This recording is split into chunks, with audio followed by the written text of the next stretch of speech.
안녕하세요. 인생은 실전이야. 실전 앞에서 쫄지 말자. 형사사건의 모든 걸 시원하게 알려주는 실전 변호사 김혜진 변호사입니다. 오늘 저희가 진행할 컨텐츠는 레츠 고소미인데요. 평상시에는 특정 분들 사연을 받아가지고 그렇게 진행을 했었는데 오늘은 요새 연예면이랑 심지어 사회면까지 아주 뜨겁게 달구고 있는 박나래 씨 사건에 대해서 실전 변호사의 시선으로 어떤 게 문제될 수 있다. 그리고 어떤 거는 처벌 가능할 것 같고 어떤 거는 처벌 불가능할 것 같다. 이런 거에 대해서 그냥 간단하게 짚어보는 그런 시간을 가지도록 하겠습니다. 사실 지금 언론에 공개된 정도의 정보만으로 제가 말씀을 드리는 거기 때문에 추후에 수사가 어떤 식으로 이루어질지 몰라가지고 그거를 제가 정확히 말씀드리기는 어렵지만 변호사가 봤을 때는 지금 이러이러한 쟁점들이 있고 이거는 이럴 가능성이 있다. 이렇게 짚어보는 시간이라고 생각해 주시면 좋을 것 같아요. 박나래 씨 사건에서 지금 문제가 되고 있는 부분을 크게 세 가지로 나눠가지고 좀 얘기를 해보려고 하는데요. 먼저 첫 번째로는 매니저들에 대한 갑질, 폭언을 했다. 심지어 와인잔을 던져가지고 매니저가 다쳐서 응급실에 가가지고 긴급하게 치료를 받는 상해 상황까지 있었다. 그리고 뭐 근무 시간이 굉장히 많았다. 월 400시간까지도 근무를 했다. 이런 얘기들이 많이 나오는 것 같은데 그거를 일단 법적으로 한번 생각을 해보자면은 문제는 박나래 씨의 사업장이 5인 미만의 사업장으로 보여져요. 거의 1인 기획사기도 했었고 매니저 2분 정도 있고 실질적 대표이자 연예인인 박나래 씨가 있고 어머니가 대표자였다고 하시는데 만약에 이게 5인 미만의 사업장이었다면 사실 직장 내 괴롭힘이나 주 52시간을 지켜야 하는 근무 시간 문제는 사실은 발생하지 않습니다. 왜냐면 5인 미만 사업장들은 그런 근로기준법 상에 제외가 되는 부분들이 있어요. 그걸로는 뭔가 처벌이나 처분이나 이런 것들이 어렵다라고 볼 수 있을 것 같고 다만 와인잔을 던져가지고 다치게끔 했다라는 거에 대해서는 이거는 분명히 형사적 문제이기 때문에 별개로 이거는 처벌이 가능하겠죠. 그래서 실제로 그 매니저분들이 특수상해로도 고소장을 넣으신 걸로 알고 있는데 와인잔을 던졌다고 하는데 와인잔 같은 경우에는 일반적으로 위험한 물건에 해당을 하겠죠. 위험한 물건을 통해 가지고 이 사람을 상해를 입혔다라고 한다면 이거는 특수상해가 성립이 되게 됩니다. 근데 특수상해는 저희가 그 전에도 한번 짚어봤다시피 벌금형이 전혀 없는 범죄입니다. 형량이 초범이라고 하더라도 집행유예가 나올 가능성이 상당히 높아지게 되겠죠. 특수상해는 성립이 될 수 있을 것 같다. 근데 폭언 이런 것들도 이제 직장 내 괴롭힘에 해당이 되잖아요. 그래서 이거를 달리 처벌하기는 힘들 것 같다. 5인 미만 사업장이기 때문에 다만 5인 미만 사업장이라서 이게 처분이 안 되는 거랑 별개로 민사소송으로는 충분히 다툴 수 있는 부분이겠죠. 그래서 매니저분들이 실제로 미지급된 대금 부분 그리고 손해배상 이런 것까지 다 넣어가지고 지금 1억 정도의 가압류까지 걸어놓은 상태시라고 하는데 그래서 민사소송부터 거시면서 가압류 거시고 먼저 진행을 하신 게 아닐까 싶어요. 오히려 더 많이 화제가 되고 있고 더 확대 재생산이 되고 있는 부분은 주사이모 부분인 것 같아요. 주사이모라는 말을 처음 들어보시는 분들도 있을 것 같은데 예전에 동네마다 링거 맞춰주고 다니시는 주사이모님들이 있기는 했어요. 저 어릴 때에도 그런 분들이 있었던 걸로 기억을 하는데 그 당시에는 불법 의료행위라는 거에 대해서 문제의식이 그렇게 크진 않으셨던 것 같아요. 근데 이거는 분명히 이제 무면허 의료행위에 해당하고 의료법 위반에 해당하는 행위입니다. 의료인이라고 하더라도 가정 내에서 링거를 맞고 이런 거는 다 예외적인 상황이 인정이 돼야만 사실은 가능해요. 병원에 올 수 없는 상황이라든지 환자가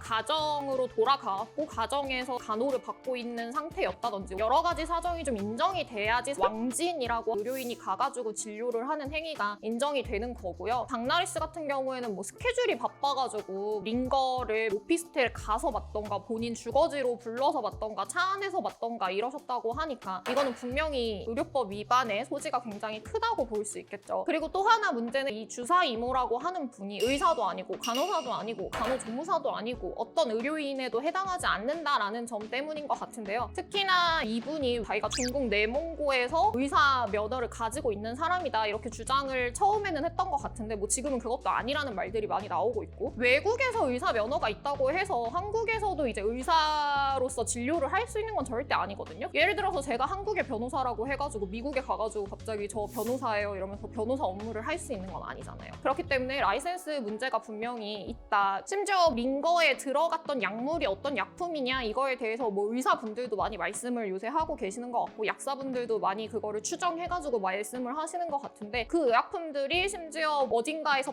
빼돌려야만 가능한 처방이 필요한 약물이다라고 한다면 이 역시도 뭐 의사법 위반, 약사법 위반 이런 여러 가지 위반의 소지가 있겠죠. 이 상황에서 많은 분들이 말씀을 하고 계시는 게 박나래 씨 역시 처벌을 받느냐 이 주상 이모랑 관련을 해가지고 처벌을 받느냐 이런 의문을 많이 가지고 계시는 것 같은데 사실 이거는 다른 변호사분들이 말씀하신 거를 보기는 했어요. 근데 뭐 박나래도 의료법 위반의 공범으로 처벌될 가능성이 있다 이렇게까지 말씀하시는 분들이 있는데 사실 이거는 실무적으로 생각을 해봤을 때 의료법 위반을 한 사람은 사실은 그 주사 이모인 거예요. 그분은 분명히 의료법 위반으로 처벌을 받게 되시겠지만 그거를 맞은 사람인 박나래 씨를 처벌하는 규정은 없어요. 다만 박나래 씨가 굉장히 적극적으로 이 사람이 본인이 별로 주사를 놓고 싶지 않아 하는데 거듭 요청을 해가지고 적극적으로 여기에 같이 행위를 했다, 반복적으로 행위를 했다라고 한다면 공동정범이라든지 교사범이라든지 뭐 방조범이라든지 검토는 해볼 수 있겠지만 사실 실무적으로는 이거를 단순히 맞은 사람, 불법 시술을 받은 사람은 처벌이 되진 않습니다. 사실은 입건조차 잘 되지 않아요. 지금 박나래 씨 사건 같은 경우에는 워낙에 이제 사회적으로 관심을 많이 가지고 있고 박나래 씨의 미숙한 대처 때문에 사람들이 분노나 이런 거를 표하는 게 많기 때문에 좀 더 면밀하게 검토를 하기는 하겠죠. 근데 일반적으로는 수사기관에서 불법 시술을 받은 사람까지 의료법 위반의 공동정범이나 뭐 공범으로 처벌을 하고 있지는 않다. 심지어 수사조차 하고 있지 않다. 박나래 씨가 아마 의료법 위반의 공범으로 처벌받을 확률은 저 개인적으로는 좀 낮을 거라고 봅니다. 그리고 제가 세 번째 좀 짚어보고자 하는 거는 박나래 씨의 대처가 적절한가라고 하는 부분이에요. 언론 대응에도 변호사들이 대리인으로서 많이 입장 발표도 하고 정리도 하고 합의도 하고 이렇게 하게 되는데 사실 지금 박나래 씨의 대처를 보고 있자면 변호사를 선임해 두시긴 했는데 과연 변호사들이랑 소통을 잘 하면서 이게 대처가 되고 있느냐라는 생각이 들어요. 박나래 씨가 갑자기 매니저 새벽 3시에 불러가지고 심지어 술도 취하신 상태에서 그런 식의 대화를 나누는 거에 대해서 제가 담당 변호사라면 절대 허락하지 않았을 것 같거든요. 지금 술이랑 관련된 갑질 의혹 같은 게 많이 있는 거잖아요. 술자리를 늦게까지 기다리게 했다라든지 술자리를 늦게까지 기다렸다가 그거를 다 치우게 했다라든지 아니면 술을 마시던 중에 좀 흥분해가지고 잔을 던져서 다치게 했다라든지 이런 많은 일들이 지금 술이랑 엮여 있는데 박나래 씨가 새벽 3시에 자기 지인들이랑 술을 먹다가 매니저를 불러서 합의를 해보겠다? 이거는 그 어떤 변호사도 저는 동의하지 않았을 거라고 생각을 합니다. 박나래 씨가 변호사를 선임을 일찌감치 해두기는 했지만 담당 변호사님들이랑 소통을 잘 하고 있는지 솔직히 잘 모르겠어요. 왜냐면 너무나 자충수거든요. 매니저 입장에서는 그 술이 지긋지긋할 텐데 새벽 3시에 불러가지고 술에 취해서 우리 좋았잖아요. 다시 일하면 안 돼요. 노래방 갑시다. 이런 말들을 하는 게 매니저 입장에서 지금 장난하나 싶지 그게 제대로 된 협상이라고 들렸겠어요. 그 이전부터 박나래 씨 나름으로는 좋은 관계가 있었다고 생각을 하니까 그렇게 잘 풀어보려고 했던 것 같은데 이거는 너무나 아마추어 같았던 대응이다. 심지어 언론에 모든 게 많이 노출이 되고 있는 상황에서 그런 무리수를 굳이 뒀어야 할까라는 생각은 듭니다. 솔직히 담당 변호사 입장에서는 아침에 일어나가지고 기절하지 않았을까 사실 저는 그런 생각이 들더라고요. 박나래 씨가 그래서 이런 여러 가지 의견들을 다 듣고 최근에 영상을 하나 올리셨다고 하더라고요. 그래서 영상을 저도 살펴봤는데 거기에서는 뭔가 최대한 실수하지 않기 위해서 앞으로 시시비비를 가려보겠다. 사실관계를 따져볼 거는 따져보겠다라는 식으로 올린 것 같더라고요. 사실은 저는 그것도 조금 아쉽다고는 생각을 했어요. 왜냐하면 박나래 씨 입장이나 그거를 컨트롤하고 계시는 변호사님들의 입장에서는 거기에서 무언가를 사과하는 게 잘못을 인정하는 것처럼 보일까봐 여러 가지를 뭐 다퉈볼 거는 다퉈봐야 하니 그런 방법을 택하신 것 같은데 사실 국민들이 이 사건을 지켜보고 화를 내시고 이러는 이유는 박나래 씨의 이미지 자체가 차갑고 이성적이고 이런 거라기보다는 굉장히 잘 퍼주는 이미지, 친근한 이미지 이런 걸로 사랑을 받으셨는데 매니저들한테는 그렇게 했다고? 이것 때문에 지금 국민들이 분노하는 거라고 생각하거든요. 포인트를 조금 잘못 짚으신 게 아닌가 싶어요. 사실 대중한테 사과를 한다기보다는 매니저들한테 뭐 이런 불미스러운 일이 생긴 거에 대해서 사과를 할 거는 사과를 하고 그리고 제대로 정리를 하겠다. 그리고 대중분들한테도 심려를 끼쳐드려서 죄송하다. 이런 쪽으로 스탠스가 나아갔어야 되지 않을까. 굳이 지금 이렇게 대처를 했어야 하나 하는 아쉬움이 개인적으로 있습니다.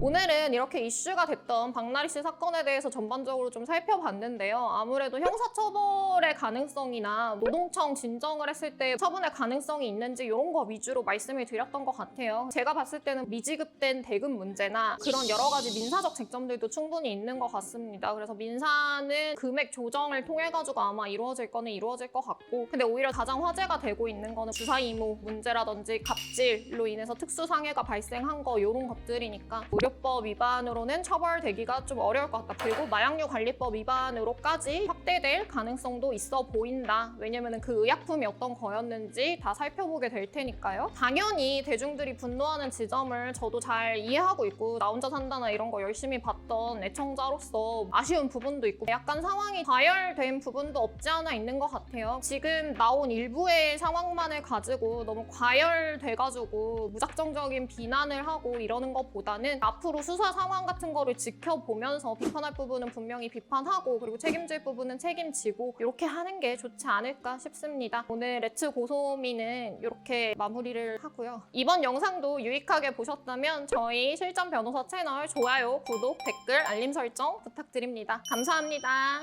안녕.